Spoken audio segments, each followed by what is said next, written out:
नमस्कार good morning. आज December 17 तारिख बुधवार। आज दिन भरी अनेक बड़ गुरुत्वपूर्ण खबर गुड़िक आसीचे। तेबे आसंतु आज सकाळ आसीथिबा 20टी बड़ खबर उपरे नजर पकाइबा। नंबर 1 ओडिशा हेब फार्मा हब। भुवनेश्वर रे आयोजित फार्मा सम्मेलन रे मुख्यमंत्री मोहन चरण माझी घोषणा करिसेंति जे ओडिशा को आगामी दिन में देश रे एक प्रमुख फार्मास्यूटिकल हब भाव गढ़ी तोला जिवो। फार्मा सेक्टर रे निवेश करने को से देश विदेशर निवेशक मानू आह्वान करिसेंति। मुख्यमंत्री कहिसेंति जे ओडिशा रे फार्मा शिल्प विकास पाई सरकार समस्त प्रकार नीतिगत सहायता सुविधा जोगाई देबे। निवेशक मानक पाई ओडिशा एक उपयुक्त राज्य हेबो बोली मुख्यमंत्री कहिसेंति। यह सहित एही फार्मा सम्मेलन रे मोट 6263 कोटी टंकार 45टी बुझामणा पत्र स्वाक्षरित होईछि।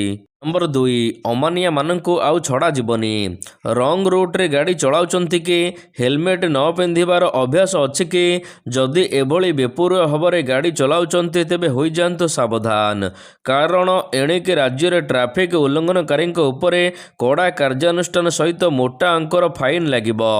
ड्राइविंग लाइसेंस, फिटनेस सर्टिफिकेट एवं गाड़ीर रजिस्ट्रेशन बातिल करा जिवो। राज्य सड़क प्राधिकरण एने जारी करिछि निर्देशनामा। मद पी गाड़ी चलाइबा, बेग अतिक्रम करिबा, दुर्घटना रे मृत्यु किंबा आहत घटना रे ड्राइविंग लाइसेंस को बातिल करा जिवो बोली नियम रहिछि। बारंबार नियम उल्लंघन कले आरसी बातिल कर दिया जिवो बोली परिवहन विभाग पक्षरु कुहा जाइछि। मन कहुछि किछि नुआ करिबा पई हेले पाखरे संबल नाही, तेबे व्यस्त हुंतु नाही। मधुलिका एंटरप्राइजेस एबे बुझिबो आपणक मन कथा। क्षुद्र शिल्प ठारू नै मध्यम शिल्प पई सुलभ मूल्य रे जोगाई देबो समस्त प्रकार मेसिन और रॉ मटेरियल, जहाकु नै आपण सहज रे आरंभ करि परिबे नुआ एक व्यवसाय। अधिक जानिबा पई आज ही कॉल करंतु। नंबर 3 प्रदूषण सर्टिफिकेट नथिले पेट्रोल मना। दिल्ली रे वायु प्रदूषण भयंकर स्तर रे पहुंची थिबा बेले दिल्ली सरकार कड़ा पदक्षेप नैचंती। डिसेम्बर 18 ठारू वैध पीयूसी सर्टिफिकेट नथिबा जानवाहन को पेट्रोल पंप रे आउ पेट्रोल दिया जिवो नाही। कैमेरा माध्यम रे एहार परीक्षण करा जिवो। यह सहित दिल्ली बाहरु आसुथिबा समस्त गाड़ी गुड़िक मध्य विशेष कर ट्रक एवं कमर्शियल गाड़ी को शहर को प्रवेश निषेध करा जाइछे। आवश्यक सेवा गाड़ी व्यतीत अन्य समस्त गाड़ी को बारण करा जाइछे। पीयूसी सर्टिफिकेट नथिले एणिके आउ दिल्ली रे मिलिबो नाही पेट्रोल। दिल्ली सरकारंकर कड़ा नियम लागिला डिसेम्बर 18 पाखरु। नंबर 4 संबलपुर रे चाषींकर नियारा प्रतिवाद। दर बढ़िले सरकार को चेताइबा पाई सही सामग्री को कम दर रे बिक्री प्रतिवाद करिथांते विभिन्न राजनैतिक दल। हेले अमल परे धान बिकी न पारिबारु किलो पिछा मात्र 10 टंकारे बिकी प्रतिवाद जणाइचंती संबलपुर चाषी।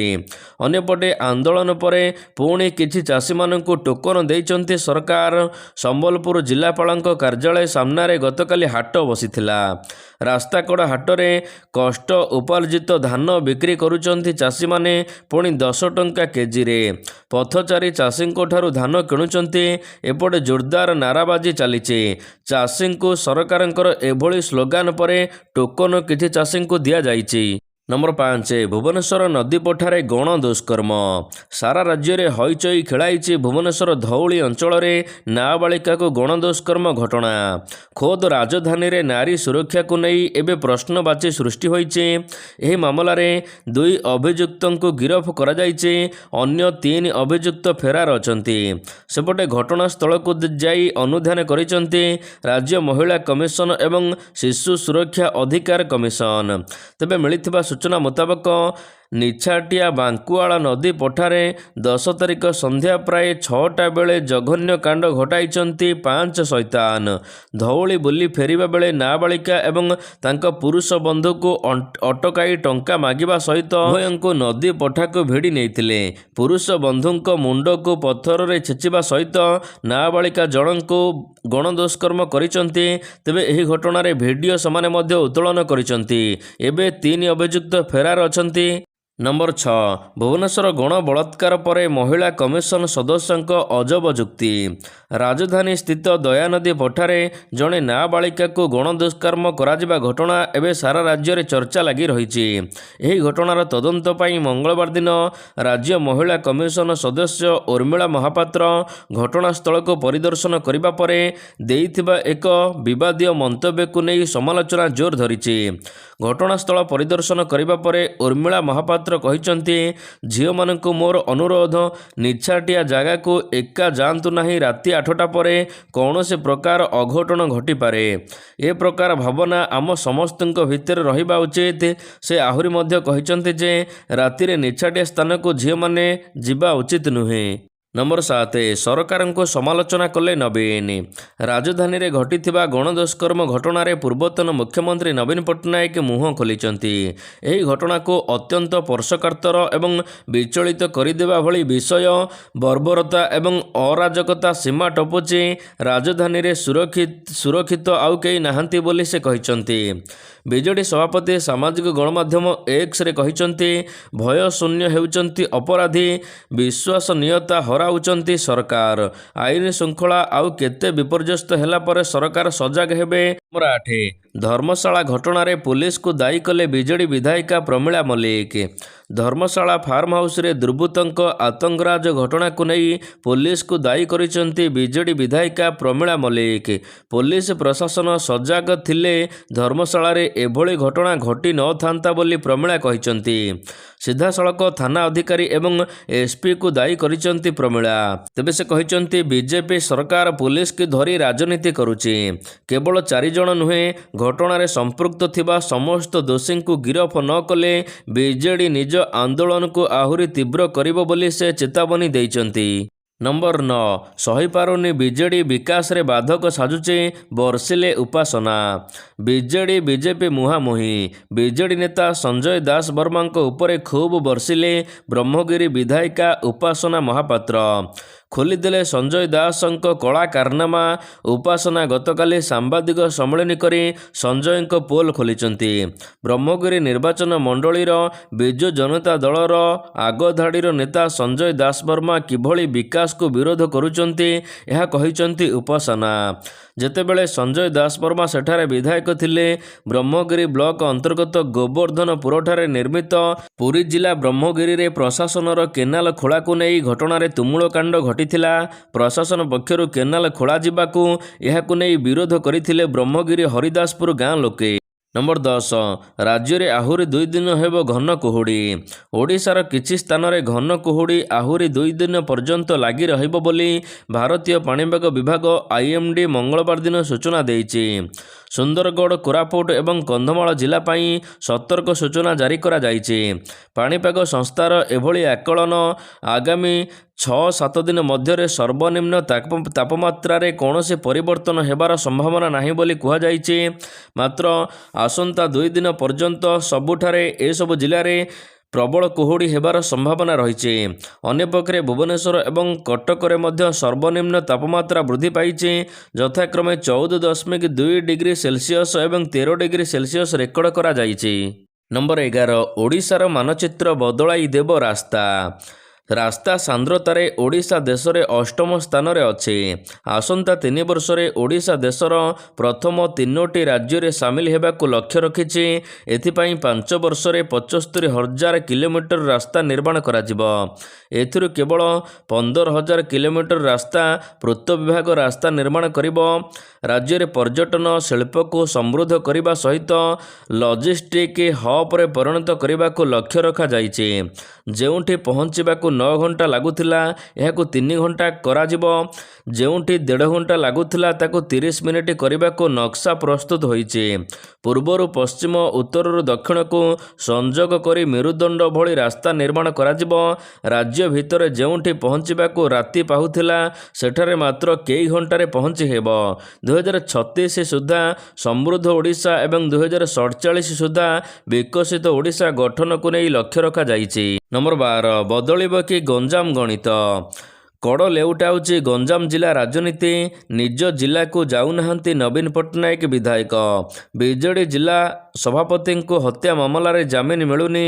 ସେପଟେ ବାରମ୍ବାର ଗଞ୍ଜାମ ଗସ୍ତରେ ଆସୁଛନ୍ତି ମୁଖ୍ୟମନ୍ତ୍ରୀ ମୋହନ ମାଝୀ। ତେଣୁ ଏବେ ଆଲୋଚନା ଚାଲିଛି ଏକପାଖିଆ ରାଜନୀତି ଆଡ଼କୁ ମୁହାଁଉଛି ଗଞ୍ଜାମ ଜିଲ୍ଲା। ଗଞ୍ଜାମ ରାଜନୀତିରେ ଘଡ଼ିକେ ଘୋଡ଼ା ଛୁଟୁଛି, ବଢ଼ୁଛି ବିଜେପି ଦ୍ୱନ୍ଦ୍ୱରେ ଶଙ୍ଖ ଶିବିର। ତେବେ ହିଞ୍ଜିଳିରୁ ବିଜୟ ପରେ ଗଞ୍ଜାମରେ ରାଜନୈତିକ ମଞ୍ଚ ବାନ୍ଧି ନାହାନ୍ତି ପୂର୍ବତନ ମୁଖ୍ୟମନ୍ତ୍ରୀ ନବୀନ ପଟ୍ଟନାୟକ। ନମ୍ବର 13 ବ୍ରହ୍ମପୁର ପୀତବାସ ପଣ୍ଡା ହତ୍ୟା ମାମଲା। ଆଇନଜୀବୀ ପୀତବାସ ପଣ୍ଡା ହତ୍ୟା ମାମଲାରେ ଗିରଫ ହୋଇ ଜେଲରେ ଥିବା ଅଭିଯୁକ୍ତମାନଙ୍କ ମଧ୍ୟରୁ 5 ଜଣ ଜାମିନ ପାଇଁ ଆବେଦନ କରିଥିବା ବେଳେ ଏହା ଖାରଜ ହୋଇଛି।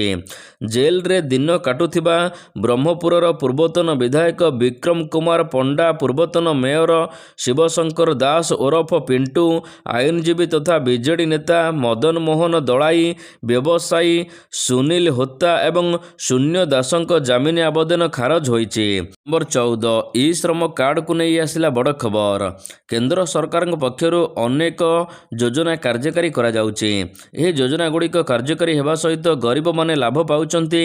ତେବେ ଗରିବ ଶ୍ରମିକ ପରିବାରମାନଙ୍କ ପାଇଁ କେନ୍ଦ୍ର ଏବଂ ରାଜ୍ୟ ସରକାରଙ୍କ ଦ୍ୱାରା ପ୍ରଚଳିତ ଇ ଶ୍ରମ କାର୍ଡ ଯୋଜନାରେ ମିଳୁଛି ଅନେକ ଫାଇଦା।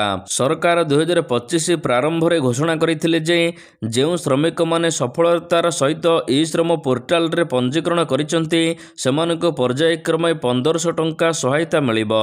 ଏହି ରାଶିକୁ ପ୍ରତ୍ୟକ୍ଷ ଲାଭ ଭାବରେ ବା ଡିବିଟି ମାଧ୍ୟମରେ ସେମାନଙ୍କ ଆକାଉଣ୍ଟକୁ ସ୍ଥାନାନ୍ତର କରାଯିବ।